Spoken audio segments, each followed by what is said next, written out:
muntu w'Imana utararambirwa ubuzima urimwo, Imana ntizokwentervene. Satani ikigwanisho ca mbere afise ni ubwoba hamwe no gucana intege. Na culpability, irakunda kwicuza. Satani arakunda gutereza abantu kwicuza. Ntukicuze, icabaye carabaye imbere y'Imana uyibwire, kuko Imana iguhariye iterera ibyaha byawe mu bwoba bwo kwibagirana.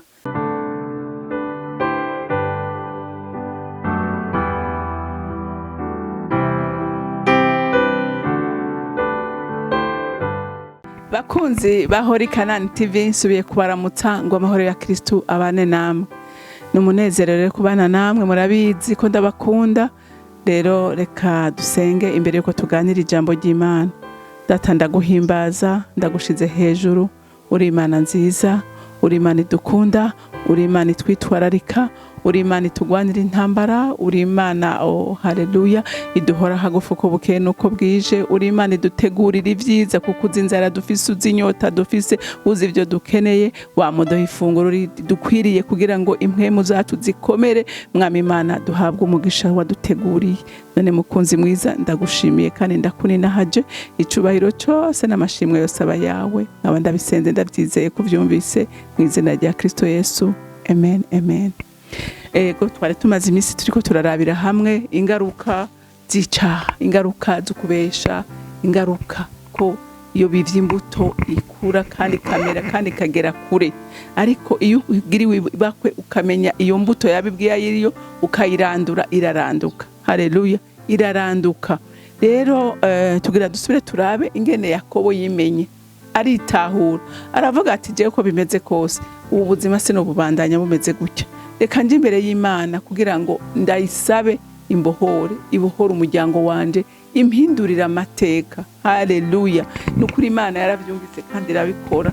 Reka dusome mu Itanguriro igice ca 32, turasoma kuva ku murongo wa 22 dushikane ku murongo wa 30. Haravuga ngo Yakobo anigana n'umumarayika w'Imana, avyuka muri iryo joro, ahitana abagore biwe bompi, inshoreke ziwe zose n'abana biwe uko ari 11, abajabutsa icambu ca Yaboki. Arabajana, abajabutsa uwo mugezi, ajabutsa n'ivyo yari afise vyose. Maze Yakobo asigarayo wenyene. Haza umugabo, baranigana, bashitsa mu mutwenzi. Uwo mugabo abonye yuko atamushoboye, akora ku nyonga z'itako, ifyigo ry'itako, akora ku ngingo zifatanya ifyigo n'itako rya Yakobo. Imerero ry'itako ryiwe rirahinyagara, bakiriko baranigana. Uwo mugabo aramubarira ati, ndekura kuko umutwenzi utambitse. Aramwishura ati, sinkurekura utampezagiye. Nawe aramubaza ati, witwa nde? Ati, ndi Yakobo. Aramubarira ati, ntuzosubira kwitwa Yakobo namba, ariko wiswe Isirayeli, kuko waniganye n'Imana n'abantu ukanesha. Yakobo aramubwira ati, ndakwinginze nyibarire. Aramubaza ati, umbariza iki izina ryanje? Aramuhezagirira aho hantu. Yakobo yita aho hantu Peniyeli, ati, mbonye Imana imbona nkubona, noneho ndacariho. Amen. Yakobo aha dusomye, harageze igihe aba umutunzi cyane, baramujaruza. Hanyuma aravuga ati, jewe uko bimeze kose sinoguma aha hantu, sinoguma mfise ubwoba, sinotandukana n'iwacu, ifoko nsubira iwacu. Mugabo aravuga ati, noneho ninagenda ndahaturikira gute ko nasize nkozibara? Ko murazi ko yasize yivye umugisha mwene wabo, hanyuma mwene wabo akagira inama yo kumwica, hanyuma nyina akamutorokesha, agahungira kwa inarume ariwe Labani sebukwe. Yigira inama rero yo gusubira inyuma. Mugabo ashitse mu nzira aravuga ati, none ndabigenza gute ko jewe nakoze amakosa, mwene wacu ntaza kungandagura, kangandagurana n'abana banje. Aravuga ati, ubukiriro nta handi ndabuziga, ubutabazi nta handi ndabuziga ku Mana. Haleluya. Ati, kandi iki gihe ndimwo nico kugwana jenyene, nta wundi numwe abaho ashaka kumfasha intambara. ngo ajabutsa abana biwe n'abagore biwe n'inkare ibintu byose n'inshoreke byose arabajabutsa ngo hama we acasigara hakurya wenyene ngo aravuga ati jewe ubu ngira mfatane n'Imana ubu ndi hagati y'urupfu n'ukubaho ati ndanigana gushika Imana intabaye. Haleluya, haleluya. Ngo haca haza umuntu kubera ko Imana yari yabonye umutima wa Yakobo yari yabonye ko ubuzima arimwo bwamurambiye. Haleluya. Muntu w'Imana utararambirwa ubuzima urimwo, Imana ntizokwentervene. Kare nawe ntuzomenya n'icyo usengera, ntuzomenya none atakikubabaje atatuzi kikubabaje umva wobabazwa n'iki. Ariko igihe umaze kurambirwa ubuzima urimo ukavuga ngo ubu buzima ndabwanse, ndakeneye gutabagwa, ndakeneye kugirirwa neza, uraje imbere y'Imana kandi Imana ikakwiyereka. Haleluya, haleluya.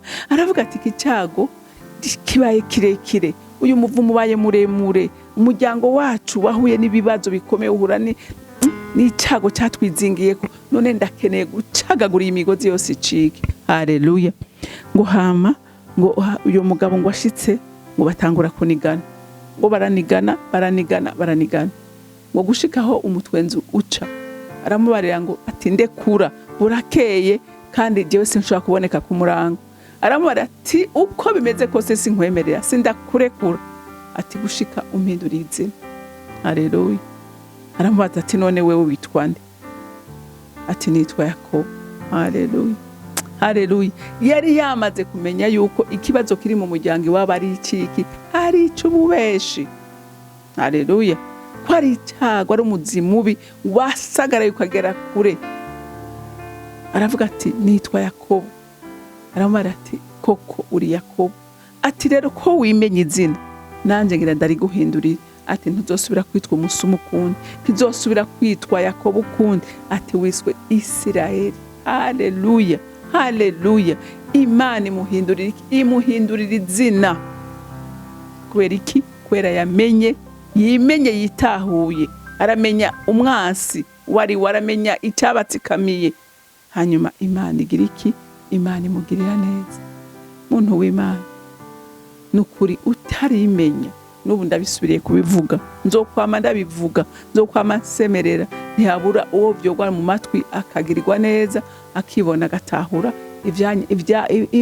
ibyabanyikije iwabo. Haleluya. Bikababuza gutera imbere, bikababuza kugubwa neza, bikababuza umugisha. Haleluya.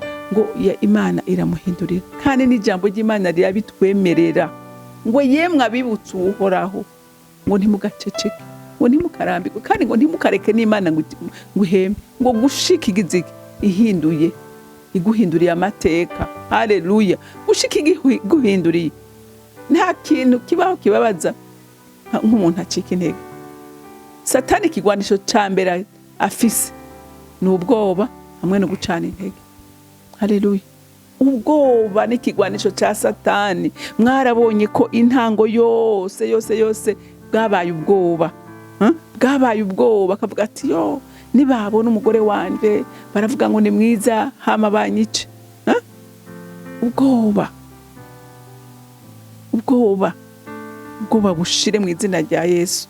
Kandi umuntu abandanye na culpability irakunda kwicuza. Satani arakunda gutereza abantu kwicuza. Ntukicuze, icyabaye cyarabaye imbere y'Imana uyibwire, kuko Imana yiguhariye iterera ibyaha byawe mu bwoba bwo kwibagirana. Ntugume uri kurabigarura. Satani aguma ariko arakwereka ngo urigabo Imana ntikwemera, Imana ntigira gutya na gutya. Oya, Imana iguhariye ibiguhariye, ntibibyibuka ukundi. Imana si umuntu mugume yibuka ibyaha umuntu yakoze, ikubabariye ibikubabariye. Haleluya.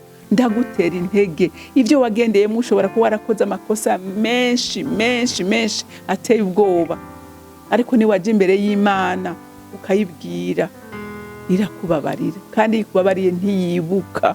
Satani baguma kwibutsa nicajejwe, ajejwe kuguca intege kugira ngo uwihebure, wiyanke, wumva umenga ntiwemewe, wumva umenga ibyawe ntibigihinduka, wumva ibyawe umenga ntibigishoboka. Ngo bidashobokera abantu bishobokera Imana. Rero uyu mugoroba, iki gitondo ndiko ndagutera intege. Menya neza ibyawe, ibyatsikamiye umuryango wanyu, ibyabananije, nukuri uje imbere y'Imana uyibwire izobatabara ibahindurira amateka. Na Yakobo murabona ko yahinduriwe, murabona ko vyavuye kure ku mageneration atatu. Haleluya. Rero nawe ashobora kuba ari generation imwe, zibiri, zitatu na zitanu, ntaco bitwaye. Igihambaye nuko ubimenya hama ukabisengera, Imana irabihindura. Rero Imana yo mwijuru ibampera umugisha, mugira umunsi mwiza, mwarahezagiwe. Mana Data rugira byose uri mwijuru, ndagushimiye ineza yawe, ndagushimiye kuri Imana ibabarira. Uri Imana ibabarira ibyaha n'ibigabitanyo by'abantu. Uri Imana yita mugobo gukwibagirana ibyo twakoze byose. We ntora wibuka ibyo watubabariye. Mwami wanje, Mana yanje, ndasengera umuntu ari muri culpability kugira ngo uyu munsi wa none yumve ko yasavye Imana kandi Imana yamubabariye. Ntaguma arabi vya kera, ariko arawe urukundo rw'Imana, kuko Imana ni urukundo, Imana ni imbabazi, Imana n'ubuntu, Imana itugirira neza uko bukeye nuko bwije. Rero ukomeza abana bawe nyaguhoraho, abari bihebye bazi ko ibyabo bitagishoboka, nibaza imbere yawe Mwami Imana, ubasubizemo inkomezi zo guhagarara badatinya ubugome bwa wa mubi, kuko umubi nta kindi akeneye ko twama ducitse intege, akeneye ko twama turira, akeneye ko twama dusuhuza umutima. Ariko ho Mwami Imana ugomba ko twama twuzuye amahoro n'umunezero wawe. Mana urakoze ku iyo munezero utanze ugwiriye mu mitima y'abakobwa n'abahungu bawe. Ishimwe ryose n'icubahiro bibi vyawe, nkaba ndabisenze ndavyizeye kuvyumvise mu izina rya Kristo Yesu. Amen, amen. Mwarahezagiwe, mugira umunsi mwiza, ndabakunda cyane.